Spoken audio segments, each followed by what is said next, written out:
Congratulations on your purchase of a spot-free rinse tank. You're now ready to rinse your car, house windows, or solar panels. Let's get you set up. In your box, you'll find your spot-free rinse tank, the size that you've chosen. This one's a medium, a 10 litre. You've got male garden hose connectors. It's already pre-filled with resin, so it's just ready to go. A bypass valve, an external bypass valve. We'll show you how to use that later. Around approximately 2 meters of hose, which just helps you connect it in line with your current setup. A TDS meter, which tells you how many minerals are in your water, so you can test your house water, and you can also test it as it comes out. It'll be 0 when it comes out. And also just the instructions that basically got you here. The TDS meter measures exactly how many minerals are in your water. TDS stands for total dissolved solids. So you could test your incoming water, the water that's coming out of your tap. It'll probably be somewhere between 50 or 30 to say 500, depending on where you are. If you're in WA or South Australia, probably closer to the 500 mark. After it comes through the tank, it will take it down to 0. How long between resin replacements really just depends on your water and how much you use it. So all you need to do is turn the TDS meter on, pull the bottom cap off, and you fill it up with water, and then put the TDS meter back into the cap with the water inside it, and it measures the TDS of the water. So your house will show higher than 0, and after it comes out through the tank, if you test it again, it'll show 0. If you've received an external bypass valve, the purpose of it is to basically bypass the tank. So you can do majority of the wash without the purified water, which just makes it last longer. So if you just set to divert around, so you plug it in, on the in, the water goes this way, and it comes back out that way. And you can do majority of the wash without the purified water. And then when you're ready to do the rinse, you just switch that one off, switch that one on, and the water will go through the purified water and do what it needs to do. This just preserves the resin, make sure that you're using it for what it's intended to. You're not wasting it, so it lasts as long as possible. If you've purchased one of these, this is a tank head bypass, and what it does is basically the same thing this does. So you've got the bypass function, so it's got the bypass function and it's got the filter function. There are 2 extra functions that have been blocked out because this head can also be used for a different type of system, but all we're using is bypass and filter. Same thing, water in.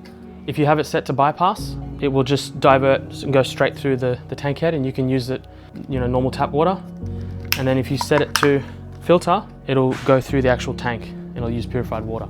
So this just means you can use the same hose. Just be sure when you're using bypass, you're gonna still have some tap water in the line. So just flush that out, make sure that all that's flushed out, and then you can start using filtered water.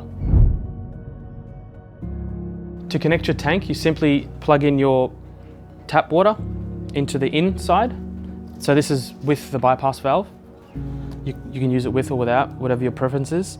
You connect it in, the tap water comes in. What happens is the water goes down the tank and it comes into contact with all the resin. So it goes down the tank, and then once it reaches the bottom, it gets pushed up a tube and it comes out. As the water travels through, the resin removes all the minerals and it comes out totally pure. There's 2 ways you can do it. You can plug this shorter hose into your tap. It'll go through the tank, and then you can have your longer hose and run it out to the car. Or you can run the longer hose up to the tank and keep this close to your car. And if you've got a pressure washer or something like that, you can just connect that straight to your pressure washer and use that hose. The second option preserves the resin life a little bit more because there's less water stored in the hose at the end when you're finished. So you've got, let's just say, 30 meters of purified water just sitting in the hose, not doing anything. Whichever way is easier for you. I prefer to just plug it in like this and use the long hose. It doesn't matter, but whichever way you want to do it. Wash your car as you normally would. Start from the top and work in sections. This stops your soap from drying before you rinse it off. Once you're done washing, rinse off all the detergent thoroughly using the purified water from the tank. Make sure you rinse before the sun has a chance to dry on it. That's one way to do it, but if you're doing it in the shade, you can do the entire wash with just your normal tap water, and then right at the end switch to purified, and all you need to do is rinse your tap water off your car before it has dried onto your car. So if you're doing it in full sun, we suggest rinsing the detergent off, work in sections 1 at a time. But if you're doing it under shade, you can do the entire wash and then just rinse it with purified water. This would preserve it even more. You'd use less purified water, meaning it would last you longer. The only reason you'd see anything left behind after the rinse, your resin has been exhausted and it needs replacing. Check your TDS meter to confirm. There's a lot of dust in the air that's settling on water droplets as they dry. In that case, you wouldn't want to drag a towel across it anyway. You had existing embedded water spots on the paint before using the system. You need to clean this with water spot remover or polish it to remove it. Or the detergent you're using contains added wax or sealant. Some soaps leave a residue, purified water alone won't clear. This system is great on hot or sunny days. Normally you'd avoid washing it in direct sun because minerals dry on the paint before you can wipe it off. With zero TDS water, that's no longer a problem.